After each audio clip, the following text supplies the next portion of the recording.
Hello and welcome to episode 17 of the Kingfisher Knits podcast, the first episode of this new year, 2018. Happy New Year to all of you out there.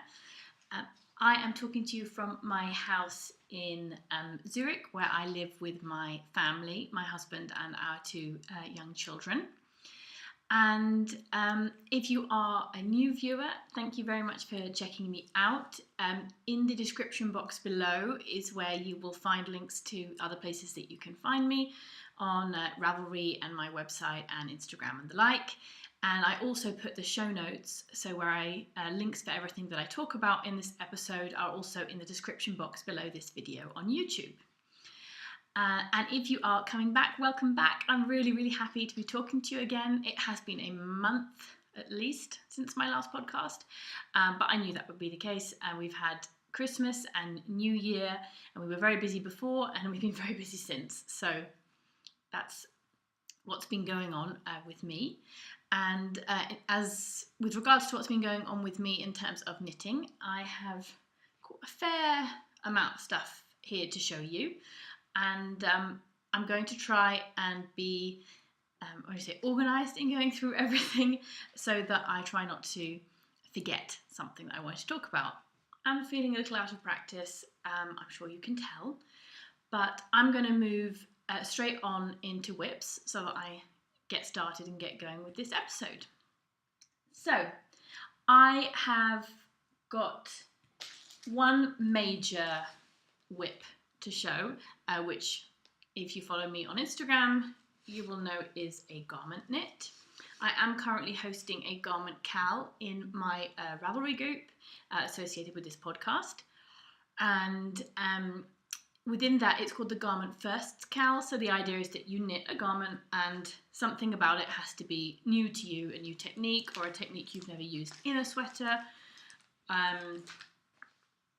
It's all explained there, and I've mentioned it many times in the past. So I'm not going to go through all the details, just a reminder that it's there. And if you're knitting a garment, you should go and check it out. It doesn't have a fixed end date at the moment. I'm guessing that's going to be some point, maybe towards the end of winter. We'll see. Certainly not before the end of January for sure.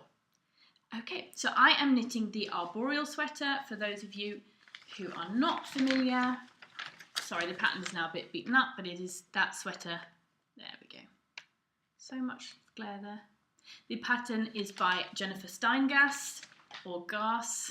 Still never know how to pronounce that. It's beautiful.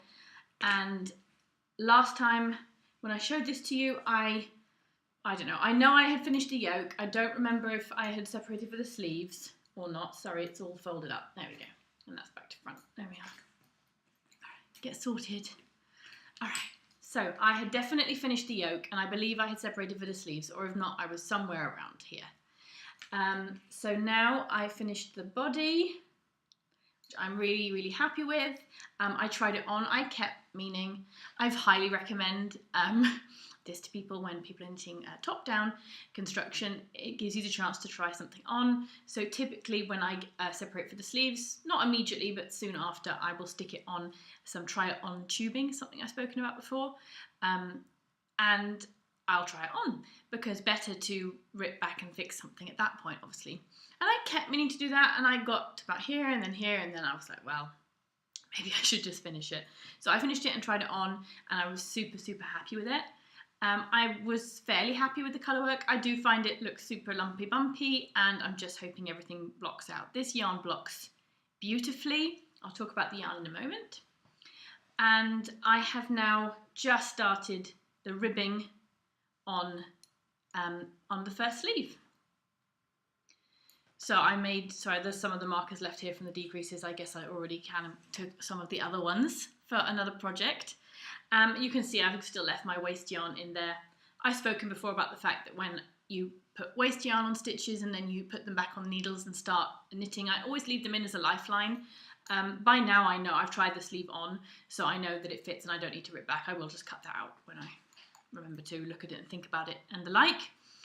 And but I leave it in as a lifeline. So if you do start working the sleeve and you find out that something isn't quite right or you follow the pattern wrong, it's really easy to rip back and pick those those and pick those up. So I don't think I have anything specific to say about the pattern other than it's very simple, well written, and I love it.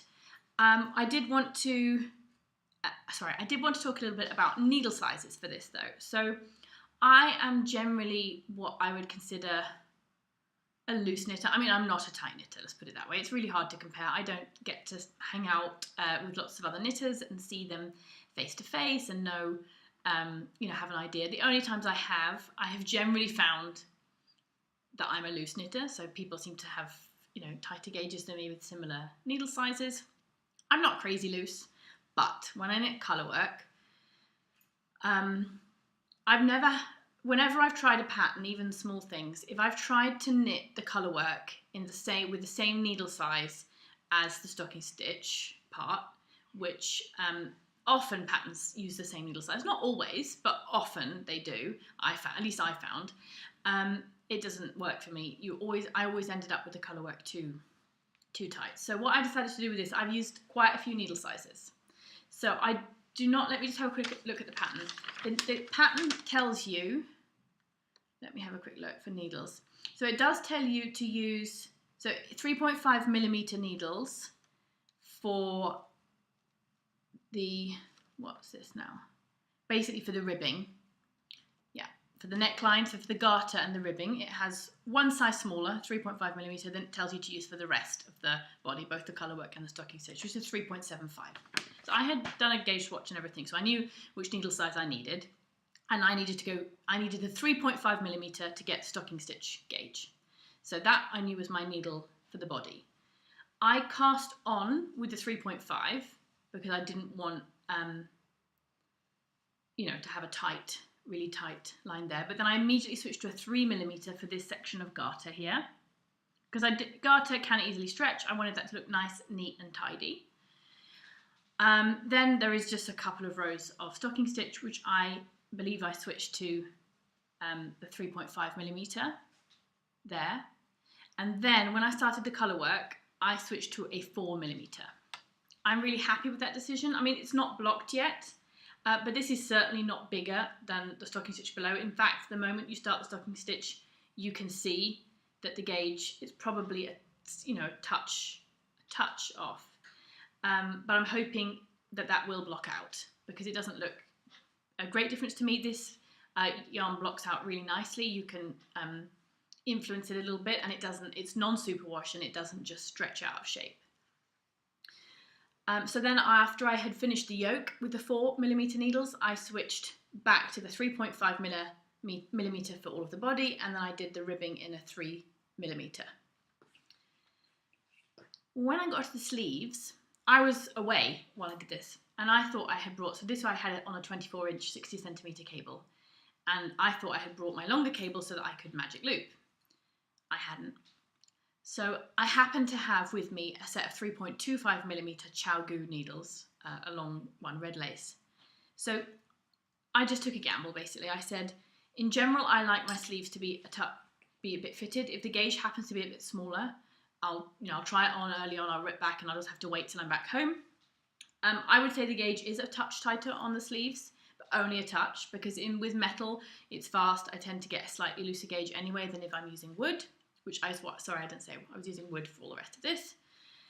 And I'm really happy with it. I've tried the sleeve on, it's got the right kind of fit for me. It's got a tiny bit of positive ease, which is right for this type of jumper, but it's not big and baggy, which I personally don't particularly like. So, and now I'm doing 3mm wooden needles on the ribbing here.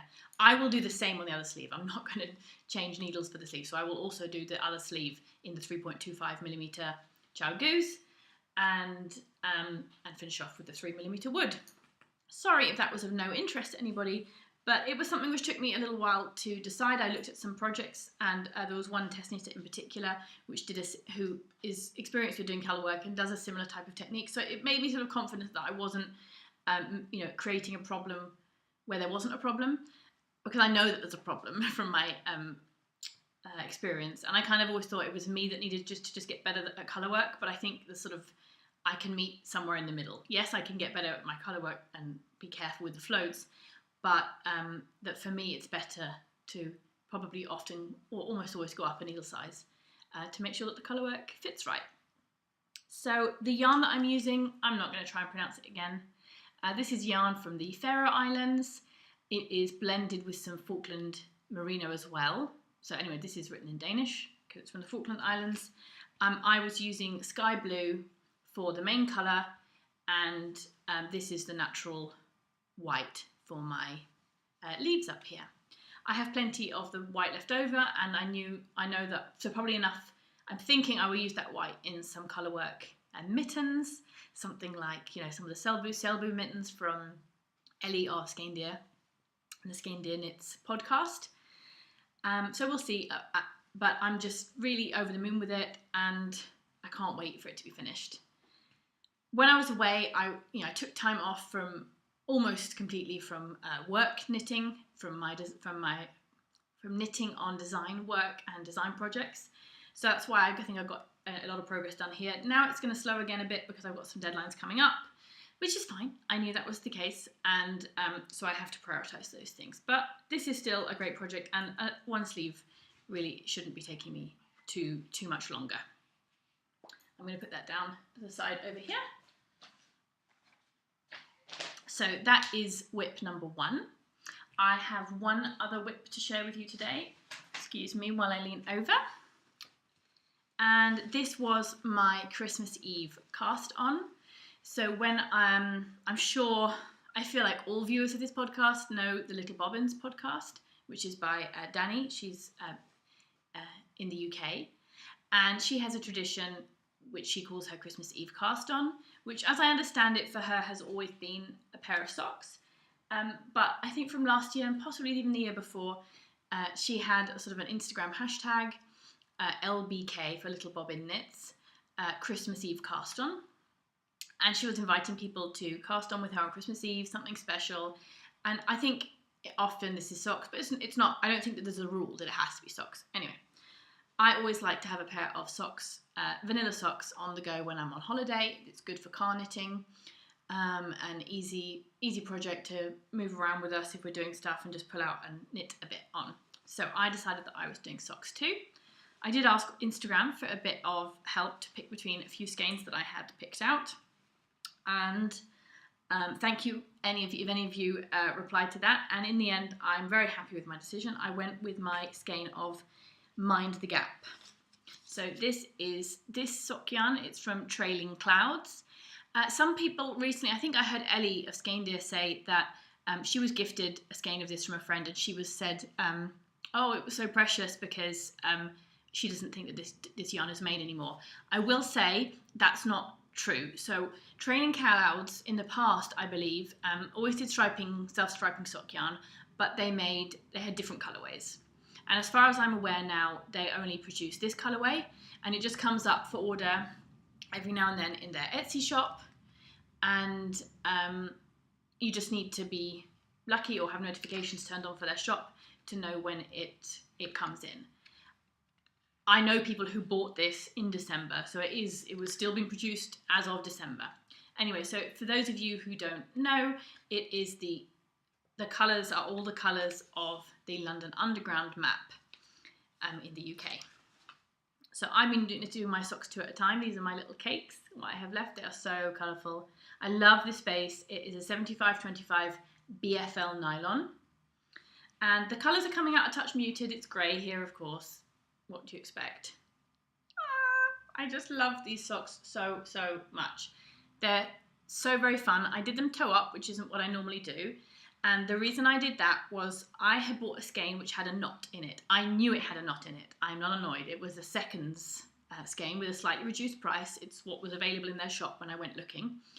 So I knew that was the case. And I was winding up the skein trying to find the knot. I found the knot.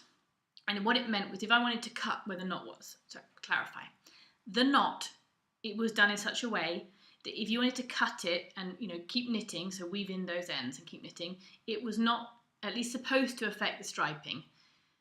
It certainly went, the order of the stripes was correct, but I wonder if that stripe, that section of colour where the knot was, if that would have been a narrower stripe.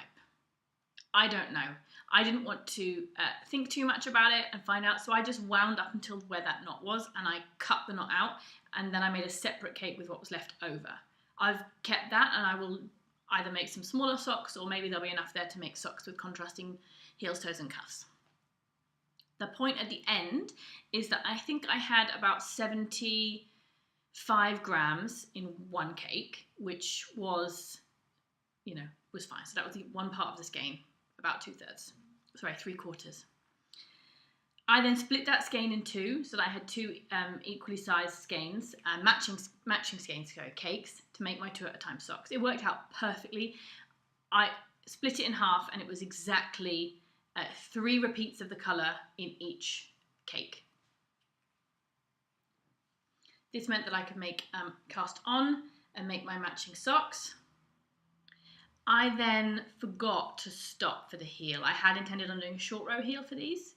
So I did them toe up so that I can use up all the yarn, or at least as much of it as I want to. I didn't want to be restricted by doing knitting cuff down, putting in the heel, getting to the toe and realizing I had a ton of yarn left. So I did toe up. Toe up's great for that. Anyway, now this is way longer than my foot. I will have to put in an afterthought heel.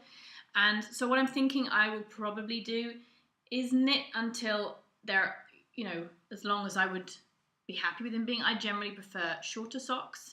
So I would put in my heel somewhere around here, and the very maximum length I would do is that you fold them in half and they reach that. I don't tend to make them longer than that. So I will probably knit up to where it's about that point, do my rib, and then I'll use what's left of these to do this sort of, bullseye kind of afterthought heel. So I've done afterthought heels before, but never with the self-striping yarn, always with a contrasting yarn. So I'm looking forward to doing that, and I just absolutely love them. I just think they're so, so beautiful. And these are 56 stitches, which is generally my stitch count of choice, certainly for vanilla socks.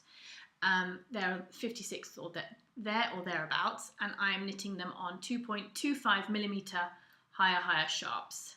These are the interchangeable socks. I don't have a set. I was given these by my friend Vicky of Vicky Bird Designs.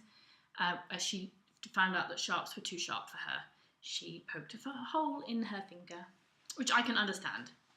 I'm not someone who, it's not that I never touch the end of my needle, but I'm not one of those people who touches it on a regular basis. Certainly not every stitch or even every 10 stitches, just occasionally. I'll find myself doing that, and so it's not really a problem for me, but I am careful with them. And certainly I don't like having them around when kids are on the sofa and the like, because they are really sharp. Okay, and that is appropriately living in my project bag, which Vicky made for me, which I've spoken about many, many times. So those are my whips, and I'm going to move on to my FOs. So the first FO that I wanted to talk about is an FO that I wanted to talk about a really long time ago. Not because I've never shown it before, and it was a design which I did with Sweet Georgie Yarns, which is a hand-dyed yarn company in Canada, based in Vancouver. And I've worked with them quite a lot since I started designing, and they selected one of my designs for their Holidays collection, Holidays with Sweet Georgia, which was released in November of last year. So it's a pre-Christmas collection. It's just a small collection. They put 6 patterns together for that. And I had submitted a hat design, but before I had so when I submitted this design, I didn't just submit it as a swatch. I'd knit the whole hat, just because I had this idea for a hat, and I knit it, and I think I knit the hat in about 3 days. And when I say that, that might sound like a long time for some people. I don't knit for very long periods of time generally, because small kids and the like. The hat design is called Aare, which is A-A-R-E. That's the name of a river here in Switzerland. And I obviously don't have the sample with me, the sample which was knit in the Sweet Georgia yarn. They sent me a beautiful DK weight yarn, which was a new yarn when they sent it to me, which is called Mohair Silk DK. It's 90% superwash merino, 5% mohair, and 5% silk. Lovely. It's a really lovely, what's the word? It's a really lovely base. And what I wanted to, this is the sample that I knit for them. I try and get it, oh, it's always the thing about that. Not see my reflection. That's not going to work. Anyway, and this is a colourway called Molasses. Anyway, so before, this was the first hat that I knit. I'm going to put it on. It fits my head, but the height of it, I made it for my daughter, actually. So this is the smaller size in the pattern. Let's move my hair out of the way.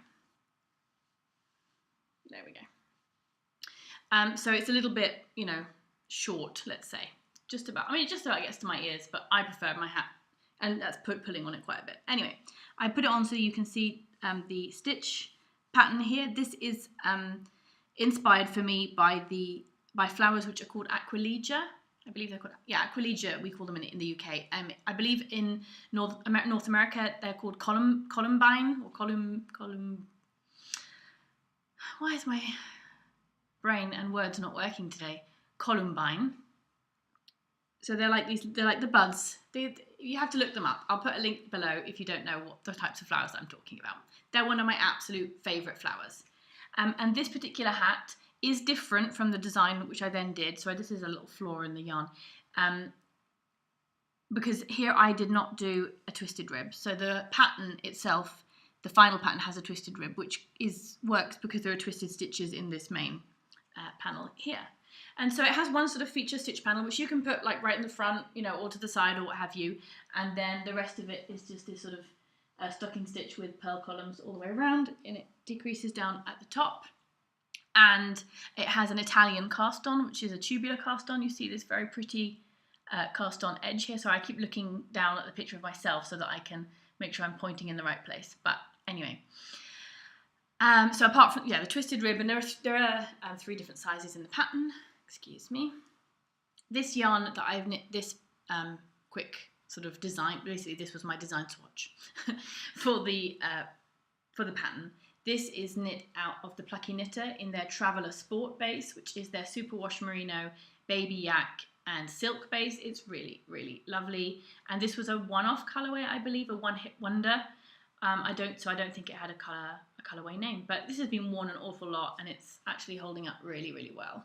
I don't think there are any pills on there, and it's lovely and silky. It's DK weight. This is a sport weight, so it's a bit on the lighter side. It's good for changing seasons more. The final pattern is knit in the DK weight yarn with a bit of mohair in, so it's slightly warmer. I mean, there are adjustments I made to the sizing of this to fit that yarn. Okay. And I actually have a giveaway with Sweet Georgia. So I want to do this before the holidays. I'm very, very sorry, but it slipped my mind. So what I'm going to do is in the Ravelry group, I always have a thread for each episode where I also post the show notes there. I'm going to put a link to it very clearly. That's the giveaway thread, and ask that you go there and you make a comment on that video. You make a comment in that thread in Ravelry, and the giveaway is for one pattern of the winner's choice from the Holidays with Sweet Georgia collection. So you do not have to choose my hat. I'm not going to show you all the patterns here. I'm going to have a link and you can have a quick look. But there is a beautiful, beautiful shawl. There is a hat and scarf set. There is a cowl, so there are 3 shawls. They're always accessories in this thing. So there's 3 different shawls, all beautiful, but just different styles. A hat and a scarf set, and a cowl. So you can take a look, have a quick look on that link, which is just a link to the collection on Ravelry, and you just say in your comment in the Ravelry group which of the patterns you would like to receive, and I will pick one winner, and I will tell Sweet Georgia, and they will gift that pattern to the winner.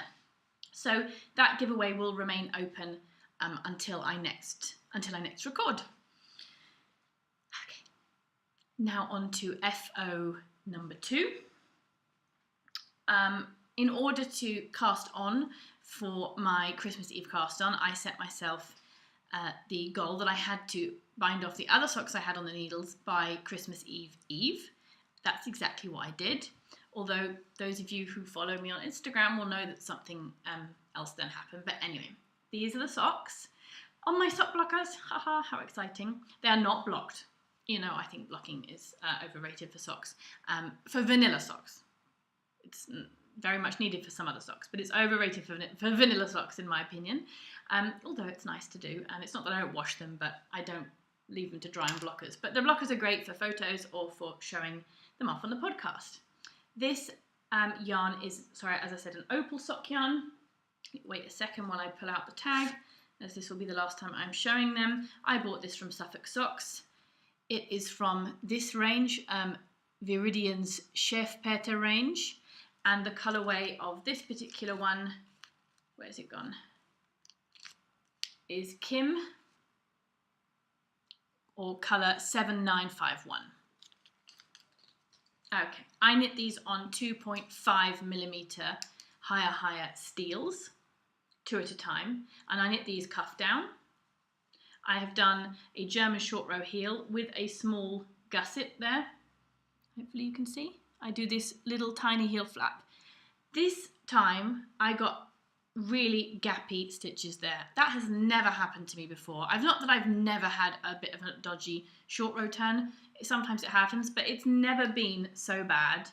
And it's on all of them. So I am actually going to go back here. I'm going to put in a little bit of yarn, and I'm going to, from the inside, basically kind of reinforce all of that area and weave that end in. It's a pain, but I really don't like how that is. It already looks gappy and I haven't even worn them yet. So what people may know about these is that I was knitting away on them, and when I finished, I had realised as I was knitting on the feet that they were stopping to match. And dummy old me, I remember thinking, oh, something must be wrong. Maybe there's an extra stitch on one of them, but oh well. And then forgetting about it, picking them up the next day, keeping on knitting on them. And then when I was decreasing for the toe, I realised that there were different stitches, because then you realise, right, when you're doing a decreases, that things aren't matching up. And the colour was really quite shifted by the end. And I was still thinking maybe it's the yarn.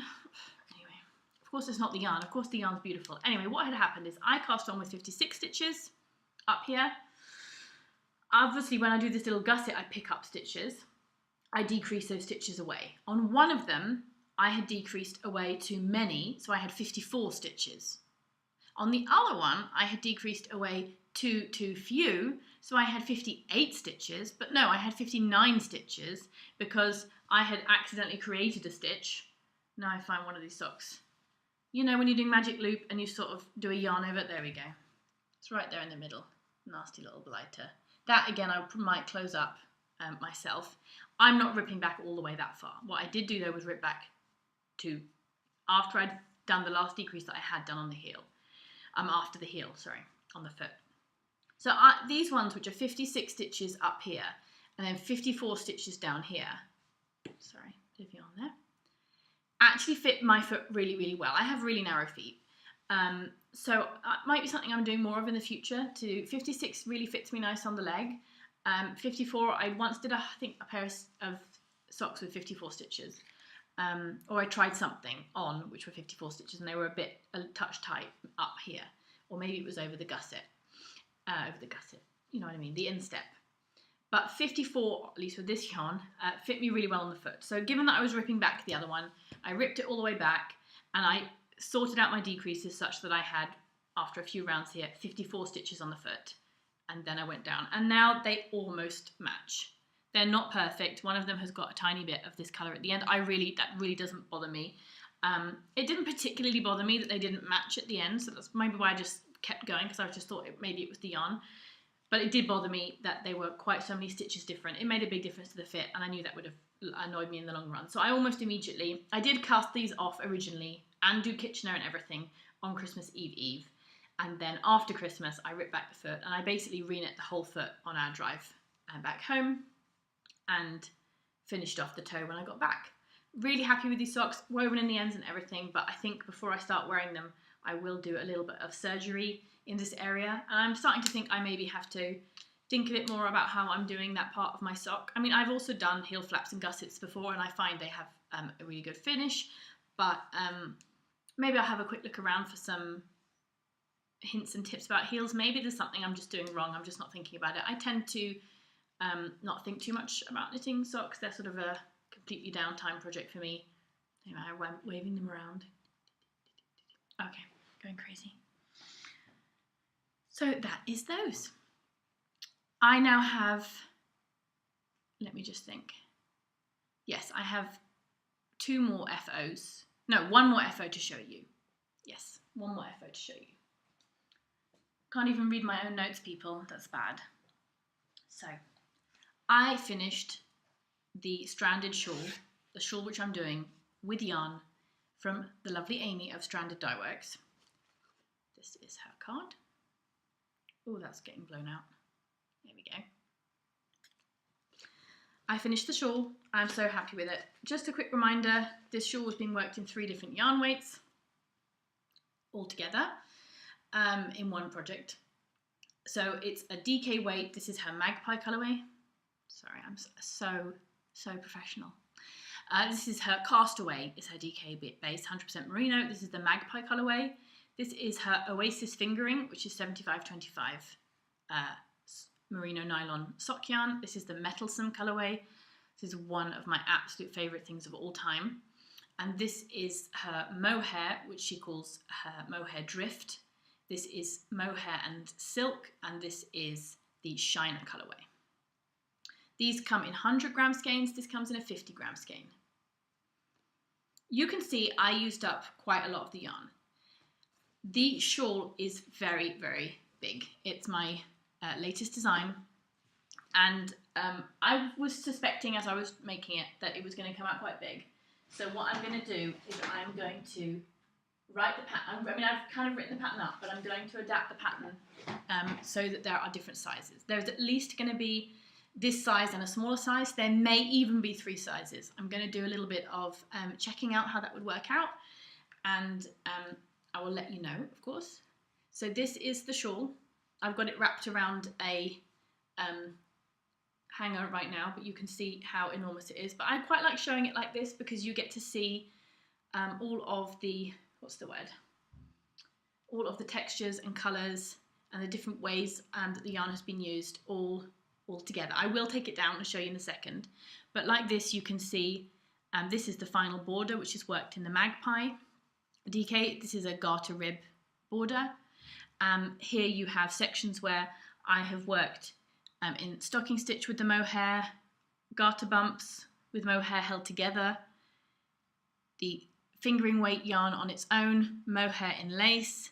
This is my favourite bits, which are the mohair and the lace. Mohair and the lace. The mohair lace weight and the fingering weight held together.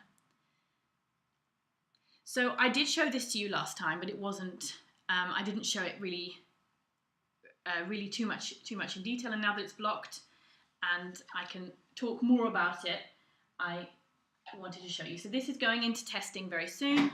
I've already been sorting out some test knitters, and now I can really show you how big it is. So this is my full wingspan, holding it up with this, and I'm not even approaching the end of the shawl. This is a half pie design. What you may notice, and I'm being very upfront about this, is that you're not seeing the top of the shawl when I'm holding it out like this. So it's come out as a bit more of a crescent. Now this is an error that I made when I was knitting the shawl.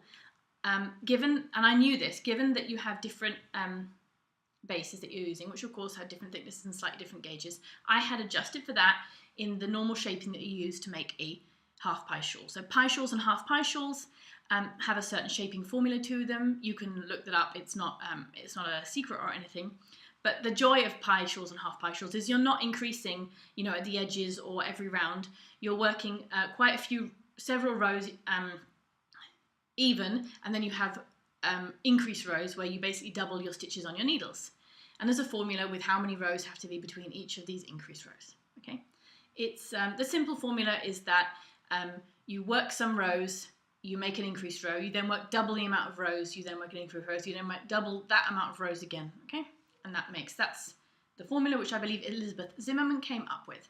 I knew I would have to adjust that for this to work. I just did from the maths. I like the maths part, and I made a mistake. I made a boo-boo, and what it means is in one part here, I have too many rows between one increase and the next, so it doesn't allow this section to fully increase up.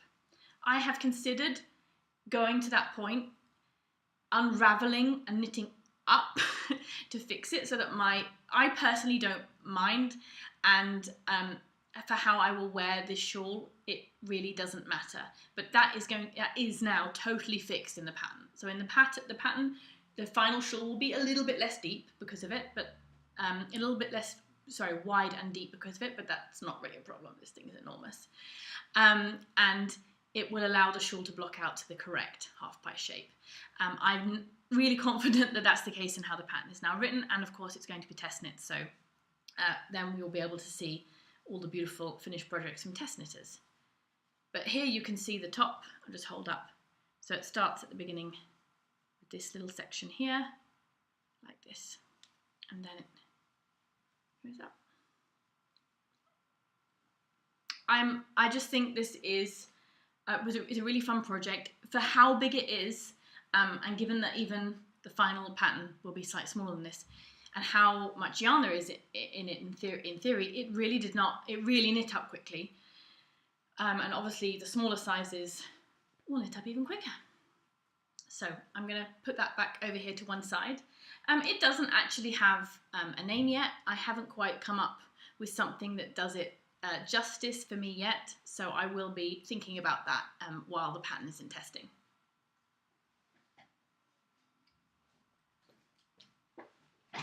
So those are all the FOs that I had to show to you today. I have one announcement, and then I wanted to talk a little bit more about giveaways, because I actually have another giveaway, not just the one I've already mentioned. So the announcement that I want to make is that my brioche, my DK weight brioche, wrap or oversized scarf, the one which has the cables here running along it, which starts at this tip, runs all the way along with the colour change diamond in the middle, the cable running all the way along and finishing at the other tip. So you cast on and cast off, basically no stitches. This is worked in a beautiful DK weight yarn from Trey Liz. I've spoken about it many times before. What I'm going to say is that the pattern is now called Midnight Sherbet. That is named after the fact that you have this dark side on this, and this made me think of sherbet. Sherbet, when I talk about sherbet, I mean sherbet in the terms of the powdered sweet which you have in the UK. It's not always multicoloured, but it can be, and it often comes in bright colours, and it fizzes when you eat it. I believe that sherbet in America is some kind of frozen dessert similar to a sorbet. Please don't write and tell me that it's not a sorbet. Someone once had told me that it's not sorbet, it's different than sorbet, but the point is it's not the same thing as this, as the word I'm using for what this is. What sherbet that I'm talking about is this fizzy powdered sweet. Oh dear, words this week are really, really bad. Anyway, I have been wearing this pretty much every single day, and the pre-orders for the kits for this are now up on the Trey Liz website. I will put a link for that down below. The pre-orders have been up since the beginning of this week, so I think since January the 8th, and I believe the pre-orders will stay up for most, if not all, of January. You would need to check out on with Trey Liz on her Instagram about that to be absolutely sure. I think she might have mentioned it in one of her posts about it. She was one of my test knitters, which is really, really great. She did a really beautiful golden colour, and on the other side it was like a deep purple. So she's calling this the original sherbet, the kit, and her kit she's calling the warm sherbet. She will also provide kits in other colourway bases, but those are not pre-prepared. If you would like a specific pairing of her colourways, she just asks, it's all on her website, asks that you email her and say which colours you would like, so that she can see if that's something that she can do. We will then be having a KAL for this. I believe the KAL will start on the 15th of February, by which point everyone should have their yarn. So for now, and the kits do include the price of the pattern. So far, the pattern is not up for sale individually on Ravelry, but that will be coming soon. Hopefully that will be out within a few days after this podcast goes up. And if you follow me on Instagram, I will, of course, put all of the information about that. So this has been absolutely one of my favourite, I think it's probably one of my favourite FOs for 2017. And I just wear it all the time. I personally really like to wear it like a big oversized scarf, but you can also use it wrapped around you. It's very, very long. It's almost 2 meters long, so you can wrap it around you. And I just think I really love how these colours play together, and that's why I decided to name the project mostly based on the colours that I used, rather than something which just generally describes the design, because for me, this just embodies this pattern, what this pattern means to me, and also Trayliz's yarn and her wonderful use of colour. So that is my the only design announcement that I have to make for now. I did want to say something else about another design, but I think I'm going to save that until next time, so that I'm not, shoving everything into this first episode. And I think I've also been talking for long enough about, well, I don't think you can ever talk for long enough about knitting, but, we all enjoy talking about our knitting, and I certainly enjoy watching other people talk about their knitting, because that's why I watch so many knitting podcasts. All right, so the very final thing that I wanted to talk about, so reminder for the Sweet Georgia pattern giveaway, that giveaway will be running in the Ravelry group. It will be to comment on the thread for this podcast. I will make it very clear down in the show notes below that I'll put the link directly to that group. That I'll put the link directly to that post, so you can just click there and go and take a look and enter that giveaway if you are interested. I have also been given another pattern to give away, and this pattern is from my good friend Shauna. She is Shauna Knits on Instagram and Shauna Knits 2 on Ravelry. She is a fellow knitter, and she's in the US, and I got to know her because she test knit one of my very first designs, and she has test knit for me several times since then, which has been great fun. We also exchanged shawls once. We were both test knitters for one of Mina Phillips, the Knitting Expats patterns, her spring into summer shawl. We each knit ours out of colours which we had in our stash, but we didn't personally feel were particularly us, and that we didn't want to, we knew we wouldn't really wear them, and I had commented as much about mine as she said she loved mine, and we decided to swap. Anyway, I talk about that in my very first episode of this podcast, if you would like to go back and have a look at that. I digress. She has come out with her first ever pattern.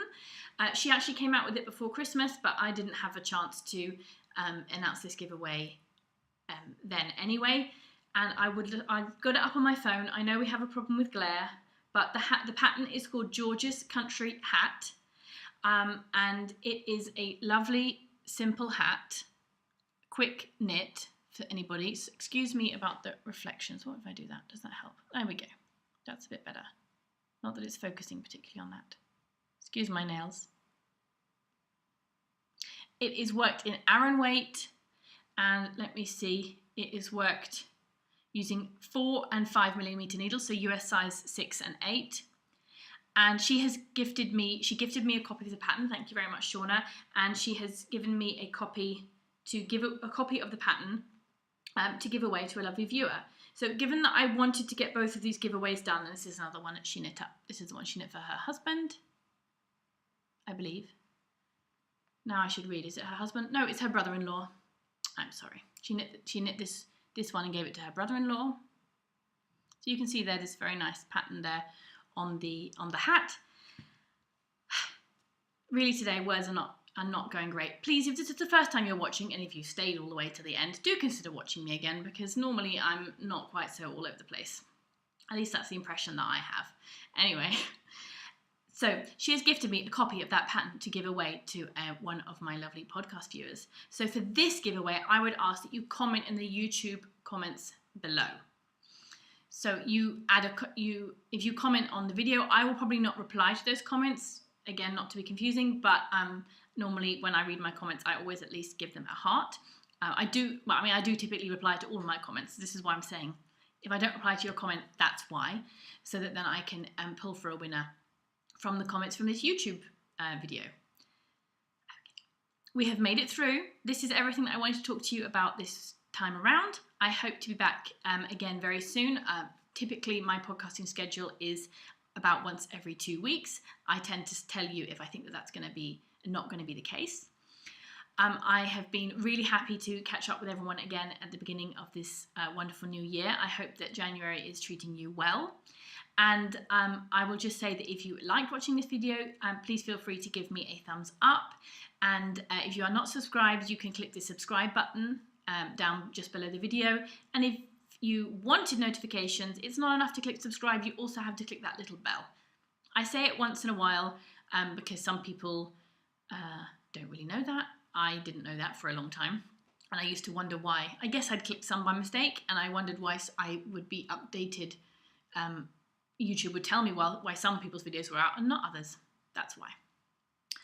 Okay, so it's been really wonderful to be back doing this again. I'm sorry that I've been so rusty, but next time around, hopefully things will flow a bit more smoothly.